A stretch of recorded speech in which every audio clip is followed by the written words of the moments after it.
Chocolate spread. Everyone's favorite on the breakfast table, at least if you have a sweet tooth. It's a creamy delight, often enjoyed on toast or croissants, but also popular as a topping on waffles, pancakes and ice cream. The poster child of this type of food is of course Nutella. According to its manufacturer, Ferrero, it's been invented in 1940 as pasta gianduia for filling chocolates. The recipe got changed in 1951, and since 1964 the cocoa and hazelnut cream is known as Nutella. A year later it was first retailed outside of Italy and, as we all know, took the world by storm.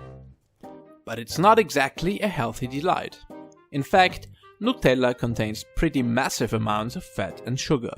And Ferrero is also being criticized for utilizing palm oil, which, in its refined form, is detrimental to your cholesterol levels, and the farmland used for growing the palm trees is often won by burning down rainforest.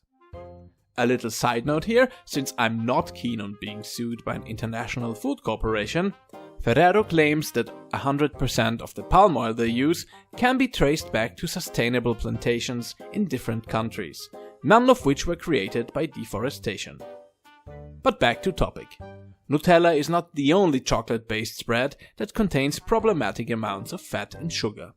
In fact, most chocolate spreads I checked at a local supermarket came in at about 50% sugar and 30 to 35% fat. But we can have a great chocolatey breakfast with much smaller amounts of sugar and fat, and we can use cheap and more sustainable ingredients for that. I present to you the kidney bean chocolate spread.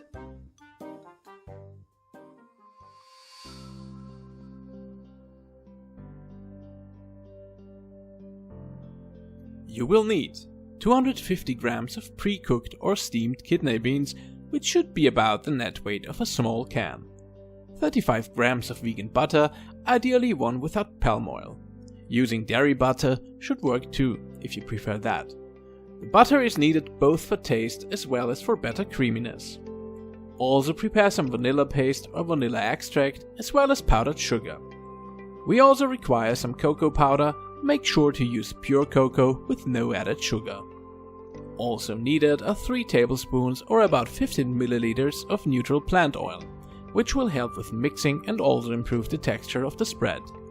I also added about half a teaspoon of ascorbic acid to improve the shelf life of our concoction.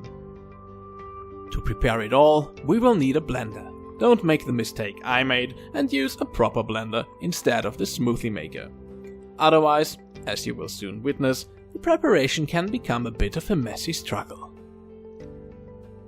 For the first step, empty the bean can into a strainer and wash the beans until there is no liquid from the can left. This will help to prevent a beany taste in the final product.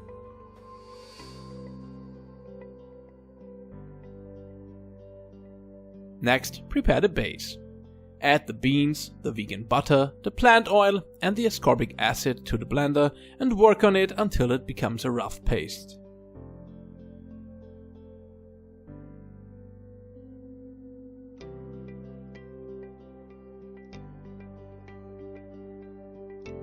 Once that is achieved, we will begin creating an individualized taste.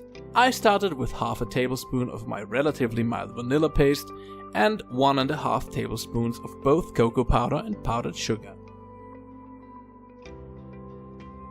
Then blend it again and taste the result. Continue adding the 3 flavor ingredients in small increments to achieve a result of your liking. I ended up using 1 tablespoon of vanilla paste, 2.5 tablespoons of the sugar and 2 tablespoons of the cocoa powder in total. If you have difficulties blending it all, go in with a spoon and scrape the paste down. If needed, you can also add up to 30 milliliters of water, plant milk or dairy milk to make blending easier without significantly impeding the texture.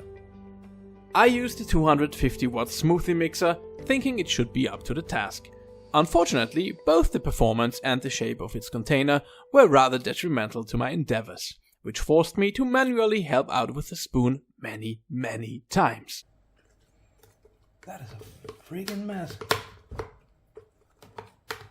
Really, use a high-powered blender if you have one.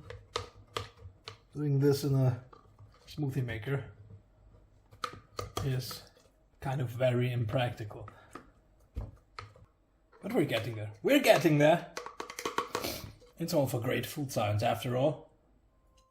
This also created a pretty impressive off-camera mess and finally led to the heat-related demise of my smoothie mixer after it has faithfully endured my madness for 8 years. We shall now take a short moment to commemorate its valiant service. Rest in peace, my cheap little electric buddy. You have made the ultimate sacrifice. For that, you shall forever live on in our hearts. But even in its final moments, this heroic kitchen appliance has delivered a breakthrough in food science. With the last rotations of its blades and the terminal buzzing of its motor, it has produced a perfectly creamy result. And here it is, the kidney bean chocolate spread. My variant brings in a deep chocolate punch along with medium sweetness. Thanks to its airy consistency, you can not just use it as a topping, but also as a replacement for chocolate mousse. It is also suitable as an ingredient for hot chocolate or milkshakes. And all that with no hint of actual kidney bean taste.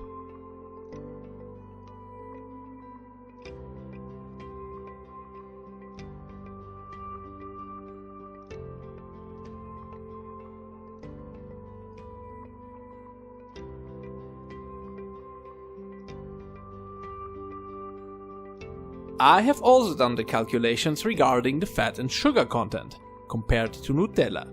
Nutella comes in at 30.9 grams of fat and a whopping 56.3 grams of sugar per 100 grams of spread. Our kidney bean spread, in the variant that I prepared, only has 20.7 grams of fat, which also includes the fat content of the beans, and just 6.4 grams of sugar. Which means that we've successfully reduced the fat content by around a third and the sugar content by almost 90%.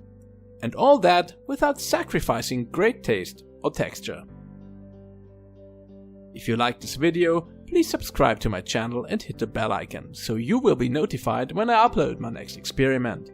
Have a good one.